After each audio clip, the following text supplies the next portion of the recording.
প্রশাসনের আশ্বাসে উত্তরাঞ্চলে পেট্রোল পাম্পে ধর্মঘট প্রত্যাহার, জ্বালানি তেল বিক্রি বন্ধ থাকায় দুর্ভোগ।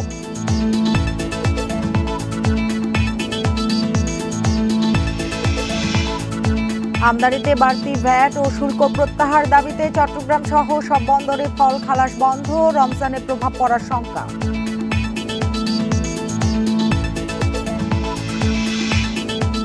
আখেরি মোনাজাতের মধ্য দিয়ে শেষ বিশ্ব ইজতেমা, তৃতীয় পর্ব আয়োজন নিয়ে মুখোমুখি সাদ ও জুবায়েরপন্থীরা।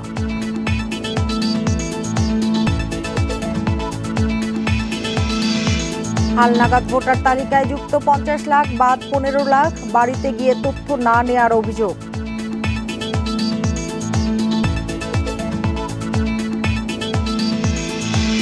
শিক্ষার্থীদের আন্দোলনের মুখে জাহাঙ্গীরনগরে ভর্তিতে পোষ্য কোটা বাতিল ঘোষণা, সব ভর্তি হবে মেধার ভিত্তিতে। আমন্ত্রণ সমগ্র বাংলাদেশে, আপনাদের সঙ্গে আছি আমি সুমনা সিমি। এতক্ষণ জানাচ্ছিলাম শিরোনামগুলো, এবার জানাবো পুরো খবর। ইজারার মাসুল পুনর্নির্ধারণের আশ্বাসে উত্তরাঞ্চলে পেট্রোল পাম্পের ধর্মঘট প্রত্যাহার করেছে পেট্রোল পাম্প ওনার্স অ্যাসোসিয়েশন। প্রত্যাহারের পরপরই রাজশাহী ও রংপুর বিভাগের 16 জেলায় তেল উত্তোলন পরিবহন শুরু হয়। বিনা নোটিসে সড়ক ও জনপথ বিভাগের উচ্ছেদ অভিযানের প্রতিবাদে মঙ্গলবার রাতে পাম্প মালিক ও শ্রমিকদের সংগঠন ধর্মঘটের ঘোষণা দেয়। আজ ভোর থেকে অনির্দিষ্টকালের জন্য জ্বালানি তেল উত্তোলন ও বিপণন বন্ধ ছিল। হঠাৎ ধর্মঘটের কারণে ভোগান্তিতে পড়তে হয় যানবাহন চালক ও যাত্রীদের।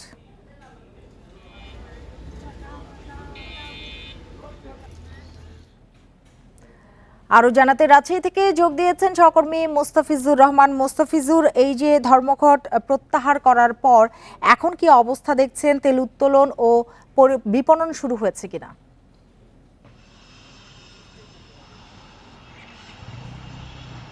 দেখুন, ধর্মঘটের ফলে একরকম যারা সাধারণ মানুষ ছিল তারা চরম ভোগান্তিতে পড়েছিল। বিশেষ করে সকালবেলায় অফিসগামী মানুষ যখন এসেছেন পেট্রোল পাম্পে এসে তাদের বাইক নিয়ে ফিরে গেছেন, এবং অনেকে দেখেছি যে তেল না থাকায় তাদের বাইকটি ঠেলে নিয়ে যেতে হয়েছে। অনেকে স্কুলগামী অভিভাবক এসে কিন্তু বিপাকে পড়েছেন, এবং সেই সাথে কিন্তু যারা ভারী যানবাহন আছেন তারাও কিন্তু অনেকটাই বিপাকে পড়েছিলেন যখন তারা হঠাৎ করেই শুনেছেন যে ঠিক 8টার পর থেকেই কোনো প্রকার যানবাহনে তেল দেওয়া হবে না, অর্থাৎ তেল উত্তোলন বিপণন সবকিছুই তারা বন্ধ রেখেছেন। এবং তাদের যে দাবিটি আমরা কথা বলেছিলাম পেট্রোল মালিক অ্যাসোসিয়েশনের সাথে, তারা ওনার্স অ্যাসোসিয়েশনের সাথে, তারা যে বলছিলেন যে তাদের যে যৌক্তিক দাবিগুলো, অর্থাৎ এখানে যে মাসুল নির্ধারণের যে বিষয়টি, তারা বলছিলেন যে তারা সরকারের কাছে অনুমতি নিয়ে অর্থাৎ লাইসেন্স নিয়ে তারা ব্যবসা করছেন। এবং গতকালকে সড়ক ও জনপথ বিভাগ যেই অভিযান চালিয়েছিল, এবং সড়ক জনপথ বিভাগ বলছিল এটি তাদের উচ্ছেদ অভিযান, যদিও এখানে পেট্রোল মালিক পক্ষ তারা বলছিল যে এখানে যে মাসুলের যে বিষয়টি রয়েছিল সেটি পূর্ণ নির্ধারিত না হওয়ার ফলে এই যে গতকালকে সান্তাহারে যে একটি পেট্রোল পাম্পে যে অভিযান চালানো হয়েছে সেটিকে কেন্দ্র করে কিন্তু আজকের যে উদ্বুদ্ধ পরিস্থিতি। তবে আজকে আমরা দেখেছিলাম সকাল থেকে কয়েক দফা বৈঠকের পরে কিন্তু শেষ পর্যন্ত প্রশাসনের আশ্বাসে, এবং আমরা বিকেলবেলাও দেখেছিলাম 4টার কিছু আগেও কিন্তু বিভাগীয় কমিশনের কার্যালয়ে এখানে তারা বসেছিলেন, এবং সকল পক্ষ বসেই একটি সিদ্ধান্ত উপনীত হয়েছেন। এবং তাদের যে মাসুলের যে বিষয়টি রয়েছে, এছাড়াও তাদের আরও বেশ কিছু দাবিগুলো ছিল, কয়েক দফা দাবি ছিল, সবগুলো নিয়েই তারা একটি বলা যেতে পারে যে তাদের যে আলোচনা ছিল সেটি ফলপ্রসূ হয়েছে, যার পরিপ্রেক্ষিতে এখন কিন্তু আমরা রাজশাহী নগরীতে অর্থাৎ রাজশাহী এবং রংপুর যে বিভাগে যেই তেল উত্তোলন বিপণনের ক্ষেত্রে তাদের যে নিষেধাজ্ঞা বা ধর্মঘটের যে ডাক দেওয়া হয়েছিল সেটি আপাতত স্থগিত রাখা হয়েছে। এবং এখন পর্যন্ত আমরা দেখেছি যে এই ঘোষণা আসার পর থেকেই কিন্তু পেট্রোল পাম্পগুলো অনেকটাই সচল হয়েছে, এবং আপনারা দেখতে পাচ্ছেন এরই মধ্যে বিভিন্ন যানবাহন আসছেন এবং তারা তেল নিচ্ছেন। এবং এখানে কিন্তু একটি বিষয় রয়েছে, আমরা যখন কথা বলছিলাম এর সাথে সংশ্লিষ্ট যারা রয়েছেন এবং পেট্রোল মালিক সহ এখানে যারা শ্রমিক কর্মচারী যারা রয়েছেন, প্রত্যেকের কিন্তু একটি কথা ছিল যে যদি বন্ধ থাকে তাহলে কিন্তু উভয় এখানে ক্ষতির শিকার হবেন। অর্থাৎ যদি এখানে পেট্রোল মালিকরা যেমন ক্ষতির শিকার হচ্ছেন, এখানে যারা এখানে কর্মচারীরা রয়েছেন তারাও কিন্তু আর্থিকভাবে ক্ষতির শিকার হচ্ছেন। সেই সাথে কিন্তু যে জনদুর্ভোগ সেটি কিন্তু বাড়ছে, এবং এটি যদি দীর্ঘায়িত হতো তাহলে হয়তো ভারী যানবাহনগুলো বন্ধ পর্যায়ে চলে যেত। তবে সেই পর্যায়ে না গিয়ে এখন সরকারের হস্তক্ষেপে এবং দ্রুত এই সংকটের সমাধান হওয়াতে কিন্তু জনমনে যে আতঙ্ক ছিল সেটি কেটে গেছে, এবং বলা যেতে পারে এক কথায় এখন অনেকটাই স্বস্তি ফিরে এসেছে। এই ছিল রাজশাহী থেকে সর্বশেষ। রাজশাহী থেকে কথা হচ্ছিল সহকর্মী মোস্তাফিজুর রহমানের সাথে। ফল আমদানিতে বর্ধিত ভ্যাট ও অতিরিক্ত শুল্ক প্রত্যাহার না হওয়ায় দ্বিতীয় দিনের মতো চট্টগ্রাম সহ সব বন্দরে ফল খালাস বন্ধ রেখেছেন ব্যবসায়ীরা। মঙ্গলবার আমদানিকারকরা জানান, তাজা ফল আমদানিতে বর্ধিত ভ্যাট ও অতিরিক্ত শুল্ক প্রত্যাহারের দাবিতে জাতীয় রাজস্ব বোর্ডে স্মারকলিপি দিয়েছেন তারা। এরপরও কোনো সিদ্ধান্ত না নেয়ায় চট্টগ্রাম বন্দর সহ দেশের সব স্থলবন্দরে 2 দিন ফল খালাস বন্ধ রাখার সিদ্ধান্ত নেওয়া হয়েছে। 13ই ফেব্রুয়ারির মধ্যে দাবি পূরণ না হলে পরদিন থেকে অনির্দিষ্টকালের জন্য এই কর্মসূচি পালিত হবে বলে জানিয়েছেন সংগঠনের নেতারা। একই ধরনের কর্মসূচি পালন করছে বেনাপোল, হিলি সহ সব স্থলবন্দরে। এতে রমজানে ফলের বাজারে প্রভাব পড়ার শঙ্কা করছেন ব্যবসায়ীরা। ফলের অতিরিক্ত ট্যাক্স নির্ধারণ হওয়ায় ফল আমদানিকারকরা বেনাপোল বন্দর দিয়ে ফল আমদানি বন্ধ করে দিয়েছে। ফলের উপরে অতিরিক্ত ট্যাক্স ধার্য করার কারণে আমাদের বর্তমানে গাড়ি প্রতি প্রায় 3 লক্ষ টাকা এক্সট্রা ট্যাক্স যাচ্ছে, যেটা আমাদের বাজারের উপরে প্রভাব পড়েছে। চট্টগ্রামের ডিসি পার্কে চালকদের উপর হামলার ঘটনায় কর্মবিরতি পালন করছেন প্রাইম মুভার চালক শ্রমিকরা। অবরোধের কারণে সকাল থেকে বন্ধ রয়েছে বন্দরে কন্টেইনার ওঠানামার কাজ। সকাল 9টার দিকে বন্দর সংলগ্ন সল্ট গোলা এলাকায় মূল সড়কে অবস্থান নেয় প্রাইম মুভারের কয়েক হাজার শ্রমিক। আটকা পড়ে বন্দরে প্রবেশের জন্য অসংখ্য কন্টেইনারবাহী লরি। এতে সড়কে যান চলাচল বন্ধ হয়ে যায়। ভোগান্তিতে পড়ে বিভিন্ন শিক্ষা প্রতিষ্ঠানের শিক্ষার্থী, বিদেশগামী যাত্রী সহ নানা শ্রেণী পেশার মানুষ। মঙ্গলবার রাতে ডিসি পার্ক এলাকায় লরি চালকদের মারধরের অভিযোগ করে কর্মবিরতি শুরু করেন প্রাইম মুভার চালক শ্রমিকরা। বৃহস্পতিবার ভোরে বিষয়টি মীমাংসা হলেও সকাল 9টা থেকে আবারও কর্মবিরতি শুরু হয়।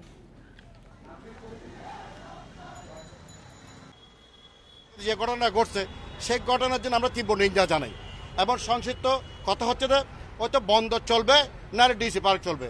আমরা চাই এই ডিসি পার্ক এখানে থাকতে পারবে না। এক্সপোর্ট ইনপুট আদান প্রদান করতে পারি, আমদানি রপ্তানি আমরা ভালোভাবে যাইতে পারি, সুস্থভাবে যাইতে পারি, কেউ যেন আমাকে উপরে কোনো হামলা না করে। আত্মশুদ্ধি ও গুনাহ মাফের ফরিয়াদে টঙ্গী তুরাগ তীরে আখেরি মোনাজাত। আর এর মধ্য দিয়েই শেষ হলো বিশ্ব ইজতেমার দ্বিতীয় পর্ব। এতে সামিল হন প্রায় 30 লাখ মুসল্লি। দুপুর 12টা 10 মিনিটে শুরু হওয়া এই মোনাজাত চলে প্রায় 24 মিনিট। পরিচালনায় ছিলেন মাওলানা মোহাম্মদ জুবায়ের। ঘড়ির কাঁটায় বেলা 12টা নয়, জনসমুদ্রে হঠাৎ নেমে আসে পিনপতন নীরবতা। যে যেখানে ছিলেন সেখানে দাঁড়িয়ে বসে সবাই হাত তোলেন মহান আল্লাহর দরবারে। এতে আমিন আল্লাহুম্মা আমিন ধ্বনিতে মধ্যাহ্নের আকাশ বাতাস মুখরিত করে মহামহিমের সন্তুষ্টি লাভের আশায় আকুতি জানান লাখো মুসল্লি। শুরাই নিজামের দ্বিতীয় পর্বেও মোনাজাত পরিচালনা করেন কাকরাইল মসজিদের খতিব ও পেশ ইমাম মাওলানা মোহাম্মদ জুবায়ের। প্রায় 18 মিনিট ধরে চলে আখেরি মোনাজাত। বুধবার সকাল থেকেই তুরাগ তীরে সমবেত হন মুসল্লিরা। মোনাজাতের আগেই ইজতেমা ময়দান কানায় কানায় পূর্ণ, তাই আশপাশের সড়ক অলিগলি সহ ভবনের ছাদে দাঁড়িয়েও এতে সামিল হন অনেকে। আল্লাহর রহমতে চাইলাম যে আমরা সবাই মুসলমান মানুষ সবাই এখানে আসছে, আমরা যে মিলামিশে চলতে পারি, দেশটা যদি ভালো চলে। বাংলাদেশের যে পরিস্থিতি আগে যেরকম দেখছি তার থেকে যেন আল্লাহ অনেক ভালো রাখে এবং সবকিছু যেন সবার নাগালের ভিতর থাকে। দেশের সবার জন্য দোয়া চাইলাম, দেশ ভালোভাবে চলে, আমরা সবাই আল্লাহর হুকুম মতো চলতে পারি। এ সময় করেন আত্মশুদ্ধি ও গুনাহ মাপের পাশাপাশি মুসলিম উম্মার শান্তি ও কল্যাণ কামনায় দোয়া। হেদায়েতপূর্ণ জীবনযাপন করার চেষ্টা করব, সবাইকে এই আমন্ত্রণ জানাবো, আমরা দাওয়াত জানাবো আর কি, যে সবাই যাতে ইসলামের পথে সুস্থভাবে চলাফেরা করে। অনেক ভালো হয়েছে, অত্যন্ত ভালো হয়েছে, যা প্রকাশ করা যাবে না। ইনশাআল্লাহ যা শিখেছি আমরা বাসায় যেয়ে সেভাবে আমল করব। এই পর্বে প্রায় 30 লাখ মুসল্লি অংশ নিয়েছেন বলে জানিয়েছেন আয়োজক কমিটি। 8 দিন বিরতি দিয়ে 14 ফেব্রুয়ারি থেকে শুরু হচ্ছে মাওলানা সাদ অনুসারীদের বিশ্ব ইজতেমার তৃতীয় পর্ব। শান্তিপূর্ণভাবে শেষ হলো বিশ্ব ইজতেমার শুরাই নিজামের দ্বিতীয় পর্ব। এই ইজতেমা ময়দান থেকে আগামী বছরের তারিখও ঘোষণা করা হয়েছে। প্রথম পর্ব জানুয়ারির 2 তারিখ শুরু হয়ে শেষ হবে 4 তারিখ আখির মোনাজাতের মধ্য দিয়ে। আর দ্বিতীয় পর্ব হবে 9 জানুয়ারি, শেষ হবে 11 জানুয়ারি আখিরি মোনাজাতের মধ্য দিয়ে। তবে সাধারণ মুসল্লিদের প্রত্যাশা আগামীবার ভেদাভেদ ভুলে এক হবে বিশ্ব ইজতেমার ময়দান। Adilur Rahman, independent news, Tongi, Gazipur. তৃতীয় পর্বের ইজতেমাকে ঘিরে বিরোধী অবস্থানে মাওলানা সাদ ও শুরাই নিজাম অনুসারীরা। সাদপন্থীদের মন্তব্য, শর্ত আরোপ করে তাদের সঙ্গে বৈষম্য করেছে সরকার।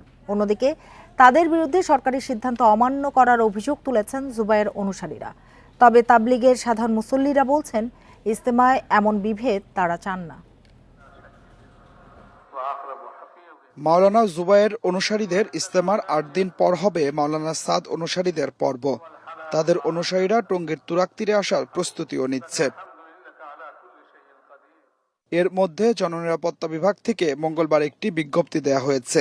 আগামী বছর থেকে টঙ্গীতে ইজতেমা করতে পারবে না এমন শর্তে এবছর অনুমতি পাবে সাদ অনুসারীরা, কিন্তু এ শর্ত তারা এখনো মানেনি। 14 থেকে 16 ফেব্রুয়ারির ইজতেমা নিয়ে ব্যস্ত সাদ অনুসারীরা। তাদের দাবি, শর্ত আরোপ করে বৈষম্য করেছে সরকার, উল্টো তাদেরই দুষছেন জুবায়ের অনুসারীরা। এটা একটি বৈষম্যমূলক সিদ্ধান্ত। যেহেতু আমরা এই বর্তমান সরকার বৈষম্য বিরোধী সরকার, এই সরকারের প্রতি সারা দেশের সমস্ত মানুষের একটি বড় আকাঙ্ক্ষা, বড় একটা আশা আছে যে এই সরকারের সময় আমরা কেউ বৈষম্যের শিকার হব না। যদি সাতপন্থীরা এইটার ব্যাপারে একমত হয় যে এই বছরই সাতপন্থীরা টঙ্গী ময়দানে ইজতেমা করবে এবং নেক্সট টাইম টঙ্গী ময়দানে ইজতেমা করবে না, এই শর্তের সাথে তারা একমত হলে, লিখিত দিলে, তাহলে তারা ইজতেমা করতে পারে। প্রজ্ঞাপনে এটা লেখা আসছে। বাকি তারা যেটা বলেছে যে আমরা এই শর্তে একমত না এবং আমরা ইজতেমা করব, তো এই কারণে আমি বলতে পারি যে সাতপন্থীর ইজতেমা এখন অনিশ্চিত এবং সাতপন্থীরা সরকারের সাথে একটা ক্লাসে যেতে চাচ্ছে। কিন্তু সাধারণ মুসল্লিরা এমন বিভেদ দেখতে চান না। আমরা কোনো বিভক্তি চাই না, আমরা চাই যে সবাই একসাথে একটা শক্তি হিসাবে মিলেমিশে কাজ করি। বিভক্তি হওয়ার কারণে আজকে এই উম্মতের উপর অনেক ক্ষতি হয়েছে। আমরা বিভক্তি চাই না, আমরা সমাধান চাই। এদিকে মাওলানা সাদ অনুসারীদের ইজতেমায় নিরাপত্তা নিশ্চিতের আশ্বাস দিয়েছে পুলিশ। বিগত সময়ের যে কোনো সময়ের তুলনায় ব্যাপকতরভাবে আমাদের নিরাপত্তা ব্যবস্থা গ্রহণ করেছি এবং সেই আলোকেই আমরা সামনেও আমরা সেরকম নিরাপত্তা ব্যবস্থা গ্রহণ করব। বৃহস্পতিবার প্রশাসনের কাছে মাঠ হস্তান্তর করবে জুবায়ের অনুসারীরা, আর শনিবার মাঠ বুঝে পাবে সাতপন্থীরা। Adilur Rahman, independent news, Tongi, Gazipur. দলের ভেতরে বা বাইরে কাউকে চাঁদাবাজি ও সন্ত্রাসী কর্মকাণ্ড করতে দেয়া হবে না বলে হুঁশিয়ারি দিয়েছেন বিএনপি যুগ্ম মহাসচিব শহীদ উদ্দিন চৌধুরী অ্যানি। দুপুরে লক্ষ্মীপুর সদরে এক অনুষ্ঠানে তিনি কথা বলেন। তিনি বলেন, কেউ চাঁদাবাজি ও সালিশের মাধ্যমে সমাজকে কলুষিত করার চেষ্টা করলে ক্ষমা করা হবে না। দলের মধ্যে সবাই সমান, আওয়ামী লীগ লুটপাট ও গুম খুনে জড়িত উল্লেখ করে বিএনপি যুগ্ম মহাসচিব বলেন, নির্বাচনকে বৃদ্ধাঙ্গুলি দেখিয়েছে জনগণ ও ছাত্রছাত্রীদেরকে জিম্মি করেছে। সারা দেশে লুটপাটের স্বর্গরাজ্য তৈরি করে তারা।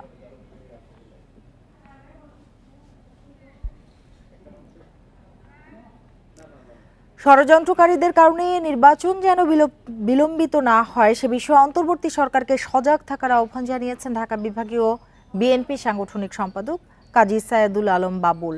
দ্রুত সংস্কার শেষ করে এবছরই নির্বাচন দেওয়ার দাবি জানান তিনি। বুধবার গাজীপুরের কালিয়াকৈরে বিএনপি চেয়ারপারসন বেগম খালেদা জিয়ার সুস্থতা কামনায় দোয়া ও শীতবস্ত্র বিতরণ অনুষ্ঠানে এসব কথা বলেন কাজী সায়েদুল আলম বাবুল।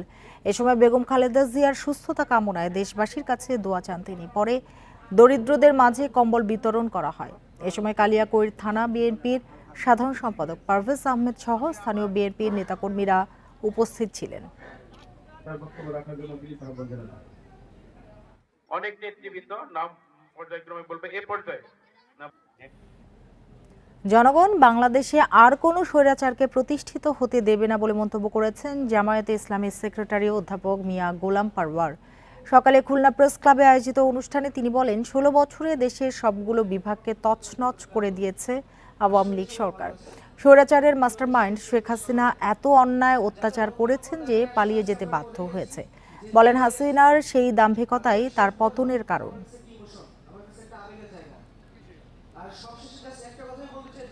বর্বর ইতিহাস সৃষ্টি করেছিল মানবতার হত্যাকারীর সবচেয়ে বড় মাস্টার মাইন্ড হচ্ছে শেখ হাসিনা। এবং জনতার উত্তাল আন্দোলনে, কোটি কোটি মানুষের উত্তাল আন্দোলনে 5ই আগস্ট গণভবন থেকে ইতিহাসের সবচেয়ে ভিন্ন ফ্যাসিস্ট সে এবং তার বোন হেলিকপ্টারে পালিয়ে ভারতে যেতে বাধ্য হয়েছে। দাম বাড়ানোর পরও পূরণ হচ্ছে না সরকারি ধান চাল সংগ্রহের লক্ষ্যমাত্রা। আড়াই মাসে কোথাও লক্ষ্যমাত্রা 10% বেশি সংগ্রহ হয়নি। গত বছরের চেয়ে মন প্রতি 120 টাকা বাড়ালেও খোলা বাজারে 2 থেকে 300 টাকা বেশি দাম পাচ্ছেন কৃষকরা। কম দাম, ব্যাংকে মূল্য পরিশোধের কারণে ধান দিতে কৃষকদের আগ্রহ কম। এ সুযোগে চালের দাম বাড়াচ্ছে মিল মালিক ও মজুতদাররা। প্রতি বছর আমন বোরো মৌসুমে সরাসরি কৃষকের কাছ থেকে ধান চাল সংগ্রহ করে সরকার। 17 নভেম্বর পাবনায় আমন মৌসুমে 2617 টন ধান সংগ্রহের অভিযান শুরু হয়।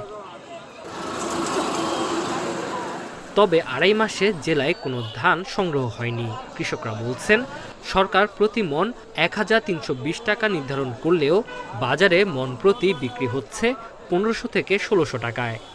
আইডি কার্ড লাগে, বিল পাতি তাদের একটা সময় লাগে। ধান দেবো, গোডাউনের রেট বেসে 1320 টাকা, আর আমরা হাটে নিলে পরে ধানের রেট পাচ্ছি 1500, 1550। দিনাজপুরে 17,951 টন ধান সংগ্রহের লক্ষ্যমাত্রার মাত্র 10% সংগ্রহ হয়েছে।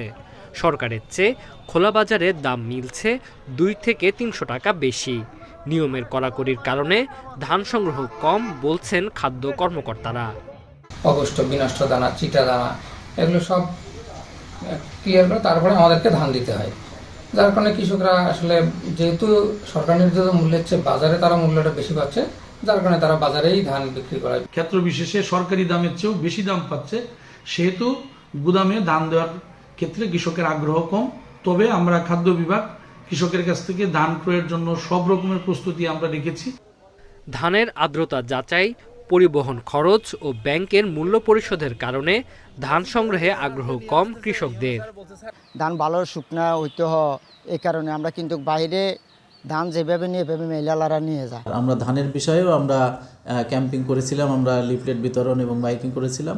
যেহেতু বাজারে ধানের দাম বেশি, এই জন্য কৃষক আমাদের ধান বিক্রয়ে আগ্রহী হচ্ছে না, সাড়া দিচ্ছেন।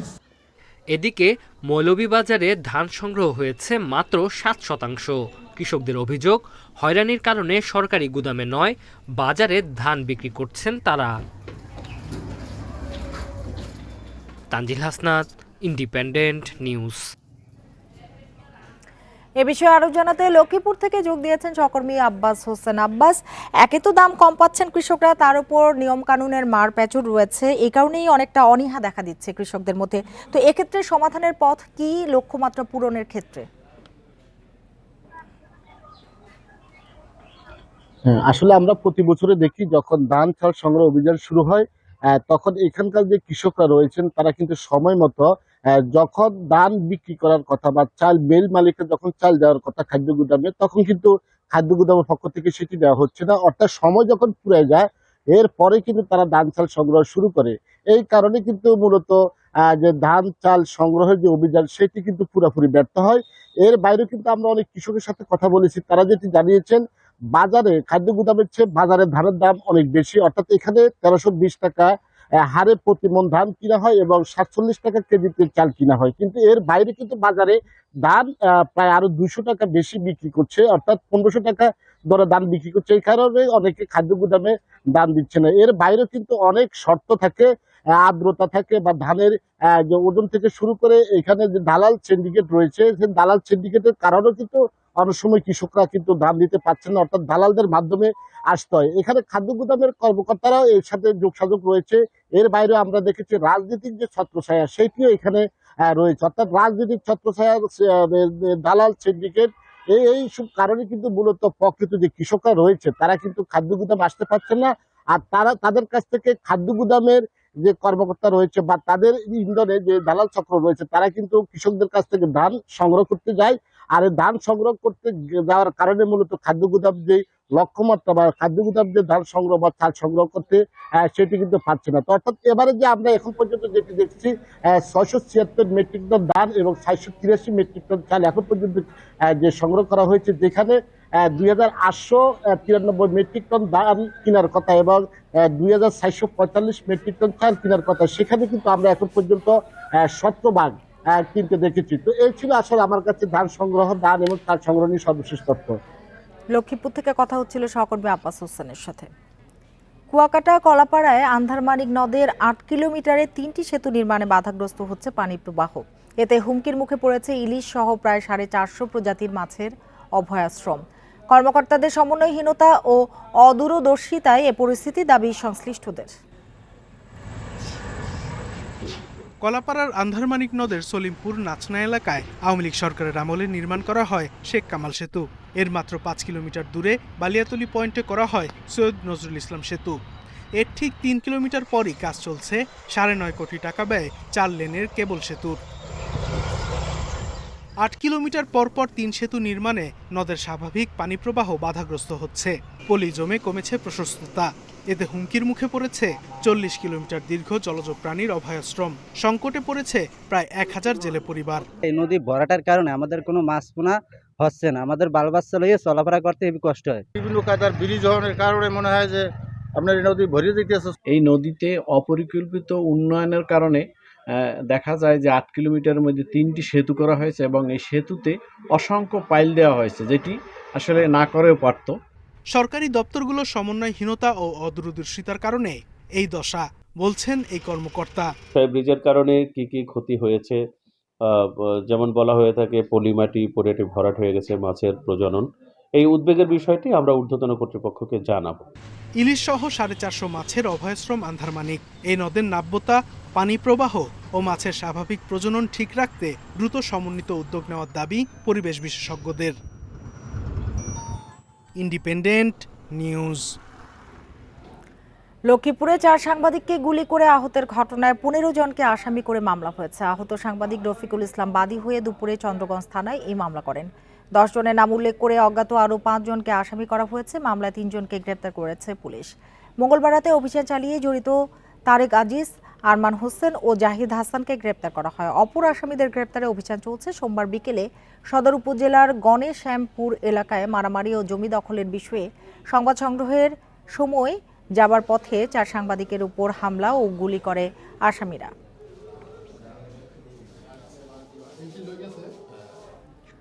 পটুয়াখালীর কলাপাড়ায় দুর্বৃত্তের হামলায় আহত হয়েছেন বাংলা ভিশনের প্রতিনিধি জহিরুল ইসলাম।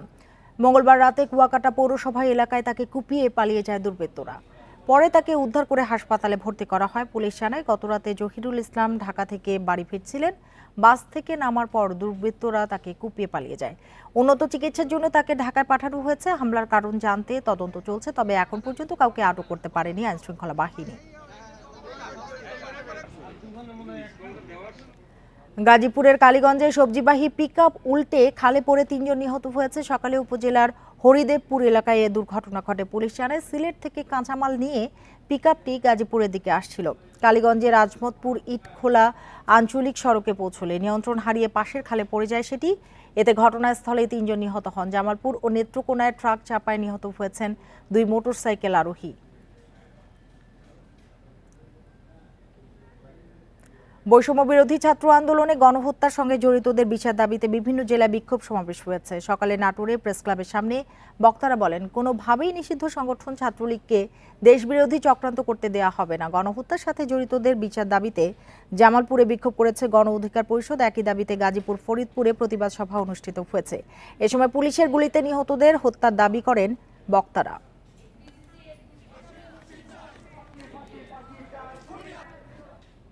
আর এতক্ষণ সাথে থাকার জন্য ধন্যবাদ সবাইকে।